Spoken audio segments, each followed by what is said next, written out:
High friends, welcome to my channel Kazi's royal recipe.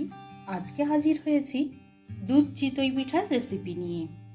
এই রেসিপিটাকে কিভাবে খুব সহজেই বানাবেন সেটাই আমি আজকে দেখাবো। আর রান্না তো সহজ হওয়াই ভালো, তাই না? চলুন রেসিপিটা চটপট শুরু করি।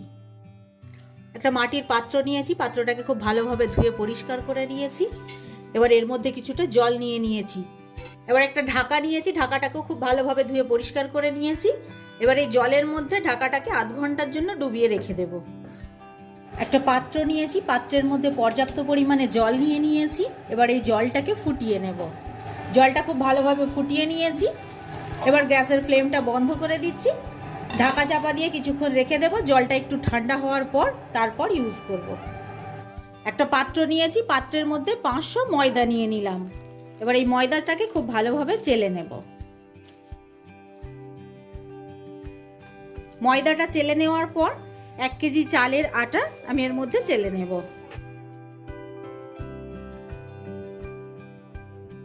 ময়দা এবং চালের আটাটাকে একসঙ্গে খুব ভালোভাবে মিশিয়ে নেব।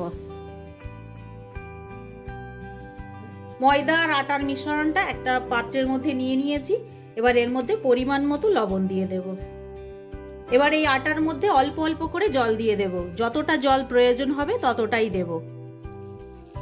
আমি এখানে যে জলটা ইউজ করেছি সেটা খুব ফুটন্তও জল নয়, আবার একেবারে কুসুম গরমও নয়, মাঝামাঝি গরম থাকবে।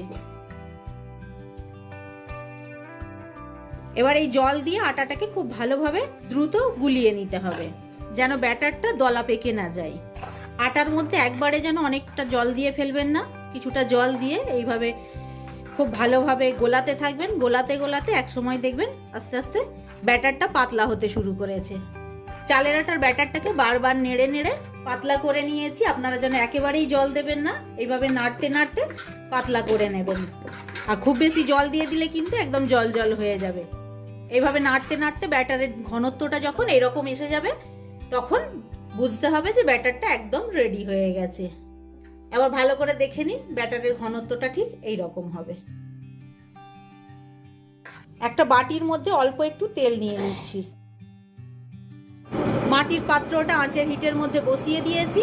আঁচের হিটটা এখন হাই হিটে আছে এবং পাত্রটাকেও খুব ভালোভাবে গরম করে নিতে হবে, তবে চিতই পিঠাগুলো খুব ভালোভাবে ফুলবে।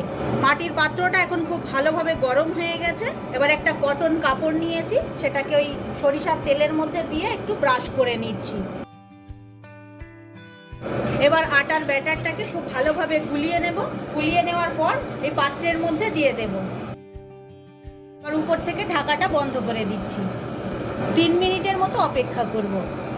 হাই টু মিডিয়াম হিটে 3 মিনিট সিদ্ধ করে নেওয়ার পর এবার ঢাকাটা আমি খুলে দেখব চিতই পিঠাটা কেমন হলো। এক সাইড থেকে আস্তে আস্তে তুলে নেব। দেখতেই পাচ্ছেন এই যে খসখস করে উঠে যাচ্ছে, তার মানে হচ্ছে চিতই পিঠাটা একদম তৈরি। এবার নেক্সট ব্যাচটাও আমি রেডি করে নিচ্ছি। এইভাবে প্রত্যেকটা ব্যাচের চিতই পিঠাটাকে রেডি করে নেব। এবার একটু দেখিয়ে দেব চিতই পিঠাটা কেমন হলো। দেখুন কত সুন্দর হয়েছে।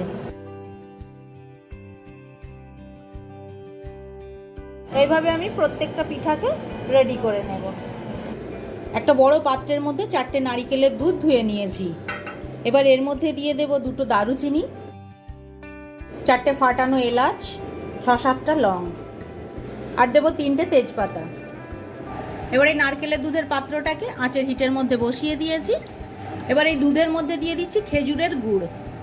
আমি এখানে 1 কেজি পরিমাণ খেজুরের গুড় ইউজ করছি। আপনারা আপনাদের প্রয়োজন মতো খেজুরের গুড়টা ইউজ করে নিতে পারেন, যে কতটা আপনারা এটাকে মিষ্টি বানাতে চাইছেন। সমস্ত খেজুরের গুড়টাকে খুব ভালোভাবে দুধের মধ্যে মিলিয়ে দেব।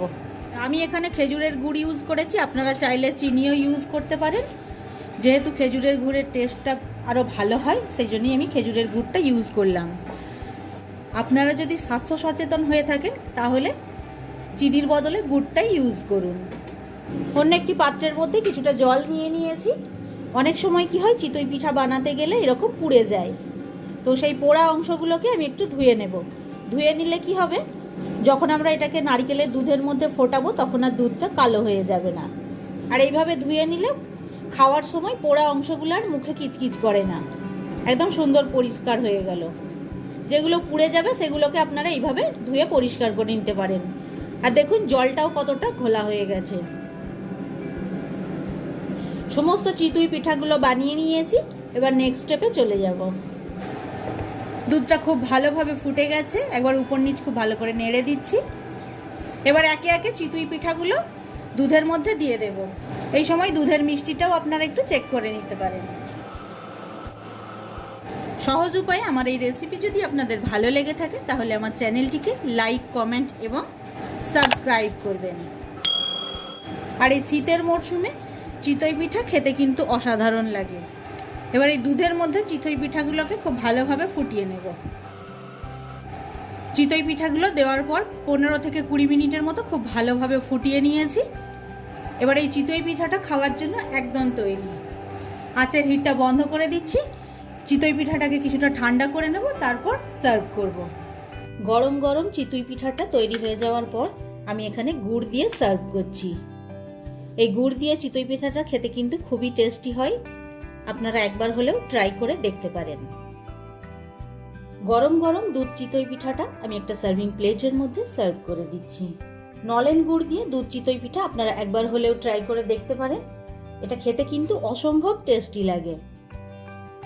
আপনারাও বাড়িতে দুধ চিতই পিঠা বানান এবং সকলের সঙ্গে এনজয় করুন। আপনাদের মূল্যবান সময় আমার সঙ্গে এতক্ষণ কাটানোর জন্য সকলকে অসংখ্য ধন্যবাদ। সকলে ভালো থাকবেন, সুস্থ থাকবেন। আবার ফিরে আসবো এই রকমই সহজ কোনো রেসিপি নিয়ে। আজকের মতো এ পর্যন্তই।